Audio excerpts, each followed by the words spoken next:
Ini aku, semua milikku, ku serahkan padamu Tuhan. Penyesalan dan kebanggaan, suka dan duka, semua ku serahkan. Yang telah lalu, yang kan datang, hasrat dan harapan yang terbayang, masa depan dan rencanaku, semua ku serahkan dalam tanganmu.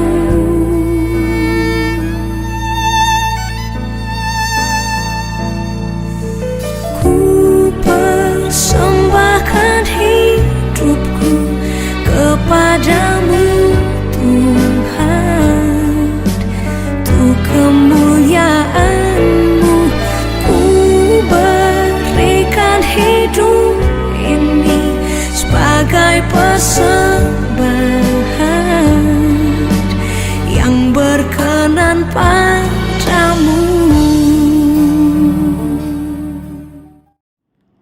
Salam, selamat pagi bagi kita semuanya. Sebelum kita memulai aktivitas kita pada hari ini, kita akan merenungkan kebenaran firman Tuhan. Untuk itu, mari kita bersatu di dalam doa. Kita berdoa.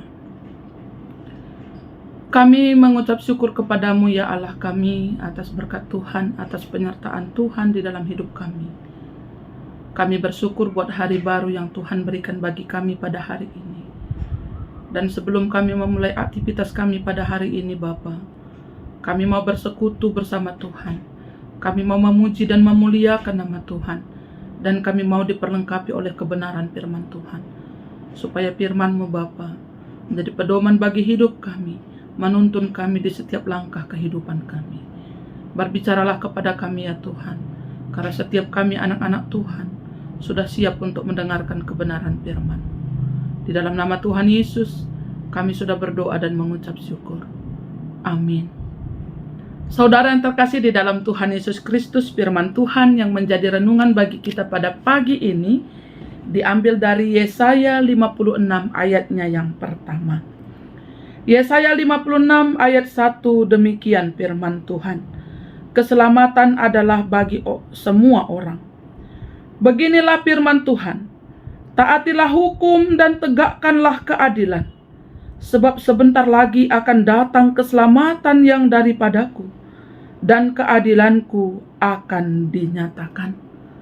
Saudara yang terkasih di dalam Tuhan Yesus Kristus, sebelum kita memulai babak baru di dalam kehidupan kita, ataupun memulai sesuatu yang baru, perlu ada persiapan-persiapan yang matang. Supaya ketika kita masuk kepada babak baru ataupun memulai sesuatu yang baru dalam hidup kita, ketika kita memiliki persiapan-persiapan yang matang, kita akan juga menuai hasil yang baik. Kita akan bersuka cita di tengah-tengah persiapan yang matang. Saudara yang terkasih di dalam Tuhan Yesus Kristus, demikian juga Allah mempersiapkan bangsa Israel. Selama 70 tahun bangsa Israel dibuang di Babel karena perbuatan dosa yang mereka lakukan. Mereka tidak lagi mengindahkan undang-undang Tuhan. Mereka tidak lagi melakukan yang benar di hadapan Tuhan. Tidak lagi melakukan keadilan di dalam kehidupan mereka. Ketika pun mereka menyembah Tuhan di dalam hidup mereka, tetapi juga mereka menyembah kepada dewa-dewa, menyembah Allah-Allah lain di dalam kehidupan mereka. Itulah sebabnya Tuhan menghukum bangsanya. Tuhan mengizinkan bangsa lain, bangsa Babel, untuk menguasai bangsa Israel. Tujuan Tuhan supaya bangsa Israel boleh kembali kepada Tuhan, menyadari akan kesalahan dan perbuatannya. Tuhan tidak selamanya menghukum bangsanya, tetapi Tuhan ingin supaya bangsanya menyadari bahwa mereka adalah bangsa pilihan Tuhan. Setelah 70 tahun bangsa Israel dibuang di Babel. Orang Israel mengalami penderitaan yang cukup berat. Tapi Tuhan tidak selamanya menghukum bangsanya. Tuhan mengingat bangsanya. Dan Tuhan mau membebaskan bangsa Israel seperti yang telah Dia janjikan kepada bangsa ini.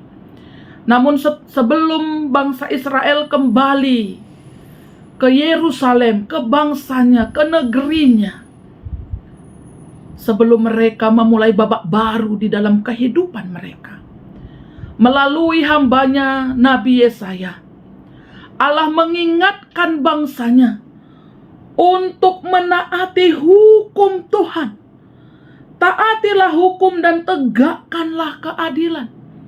Kenapa Tuhan mengingatkan ini kepada bangsa Israel? Karena Tuhan mau ketika mereka memulai babak baru di dalam hidupnya, Tuhan mau mempersiapkan bangsanya supaya bangsa Israel tidak lagi kembali melakukan apa yang telah mereka lakukan dahulu, yang merupakan kekejian di mata Tuhan. Pada waktu itu bangsa Israel tidak lagi menaati undang-undang Tuhan, tidak lagi mengingat hari Sabat. Mereka melakukan ketidakadilan. Yang kaya semakin kaya, janda-janda dan anak-anak yatim piatu, hak-hak mereka tidak lagi dibela, hak-hak mereka tidak lagi diperhatikan. Orang-orang asing yang datang ke tengah-tengah mereka, mereka tidak mendapatkan keadilan di tengah-tengah bangsa Israel. Untuk itu Tuhan mengingatkan bangsanya, setelah mereka memulai babak baru di negeri mereka setelah kembali dari Babel, supaya mereka menaati hukum Tuhan, menaati undang-undang Tuhan, melakukan peribadatan yang benar di hadapan Tuhan, mengingat hari Sabat, dan mereka mempersembahkan persembahan yang berkenan di hadapan Tuhan. Karena pada waktu dulu Tuhan merasa bahwa persembahan itu, bau persembahannya merupakan sesuatu yang menjijikkan di hadapan Tuhan. Tetapi Tuhan mengingatkan supaya mereka menaati hukum Tuhan, melakukan undang-undang Tuhan, melakukan yang berkenan di hadapan Tuhan, menegakkan keadilan, membela hak-hak janda-janda, anak-anak yatim piatu, juga orang-orang asing yang berada di tengah-tengah mereka.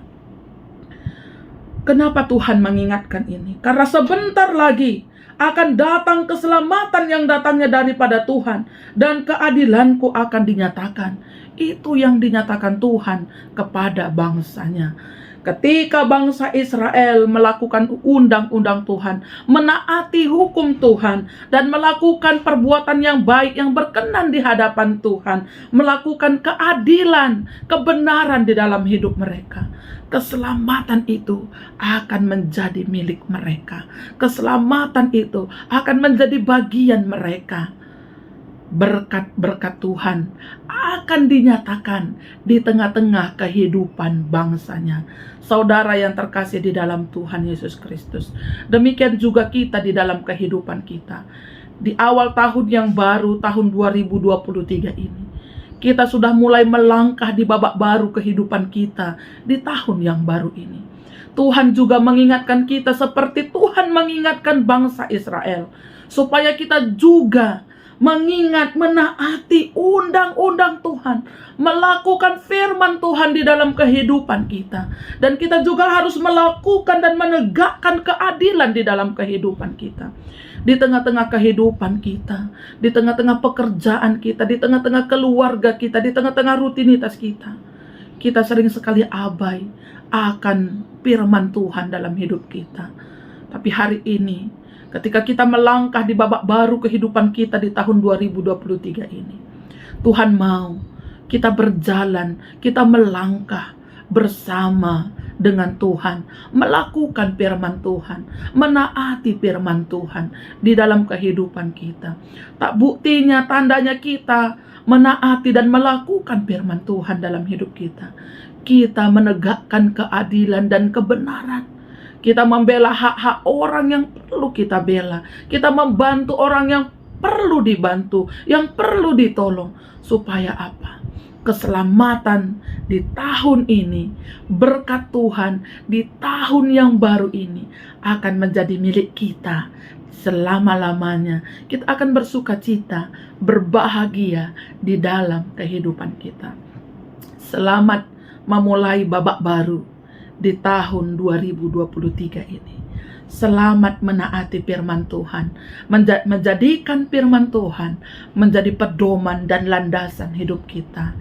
Selamat menegakkan dan melakukan keadilan di dalam kehidupan kita. Amin, kita berdoa. Kami mengucap syukur Bapa atas firman-Mu yang boleh menyapa kami pada pagi hari ini. Tuhan, kami mau memulai babak baru di dalam kehidupan kami di tahun yang baru ini.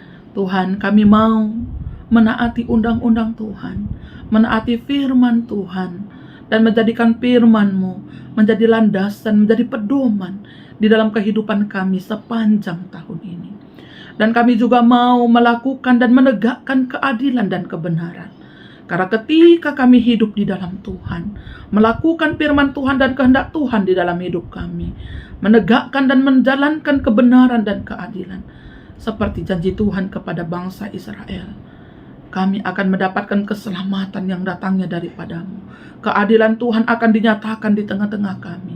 Untuk itu Tuhan, kami percaya bahwa berkat Tuhan akan melimpah di dalam hidup kami. Untuk itu ajar kami selalu melakukan kehendak-Mu di dalam hidup kami. Bapa di dalam surga, kami berdoa Tuhan, buat setiap anak-anak-Mu yang ikut mendengarkan sapaan teduh ini, dimanapun mereka berada, berkati mereka Tuhan. Ajari setiap anak-anak-Mu untuk tetap tunduk dan melakukan kebenaran firman Tuhan di dalam hidup mereka, melakukan kebenaran dan keadilan, supaya Tuhan, setiap anak-anak-Mu yang mendengarkan sapaan teduh ini diberkati oleh Tuhan, diselamatkan oleh Tuhan. Berkati hidup mereka, keluarga mereka, anak-anak mereka. Berkati pekerjaan mereka. Yang sakit Tuhan sembuhkan. Yang sedang dalam pergumulan Tuhan berikan jalan keluar. Yang berputus asa Tuhan berikan pengharapan. Kami percaya akan kuasa-Mu di tengah-tengah setiap kehidupan anak-anak-Mu. Secara khusus kami berdoa Tuhan, buat anak-anak-Mu yang ada di GBK Perunggun Jampin. Berkati setiap anak-anak-Mu, berikan tetap kesehatan, sukacita, dan damai sejahtera bagi mereka. Ajar mereka untuk selalu melakukan firman Tuhan di dalam hidup mereka. Ajar mereka untuk selalu menegakkan kebenaran dan keadilan. Berkat-berkat Tuhan melimpah atas mereka. Keselamatan menjadi milik mereka dalam hidup mereka. Berkati keluarga mereka, anak-anak mereka, pekerjaan mereka. Kau berkati juga pendeta, pertua diaken, Nora Naras. Berkati keluarga hamba-hamba Tuhan, supaya mereka tetap sehati sepikir di dalam melakukan pelayanan mereka. Bapa di dalam surga, sepanjang hari ini Tuhan, hidup kami serahkan hanya ke dalam tangan pengasihan-Mu saja. Di dalam nama Tuhan Yesus, kami sudah berdoa dan mengucap syukur. Mari kita mengucapkan doa Bapa kami. Bapa kami yang di sorga, dikuduskanlah nama-Mu. Datanglah kerajaan-Mu, jadilah kehendak-Mu di bumi seperti di sorga. Berikanlah kami pada hari ini makanan kami yang secukupnya, dan ampunilah kami akan kesalahan kami, seperti kami juga mengampuni orang bersalah kepada kami. Dan janganlah membawa kami ke dalam pencobaan, tetapi lepaskanlah kami daripada yang jahat, karena Engkaulah yang punya kerajaan, dan kuasa, dan kemuliaan, sampai selama-lamanya. Amin. Selamat pagi bagi kita semuanya. Tuhan Yesus memberkati.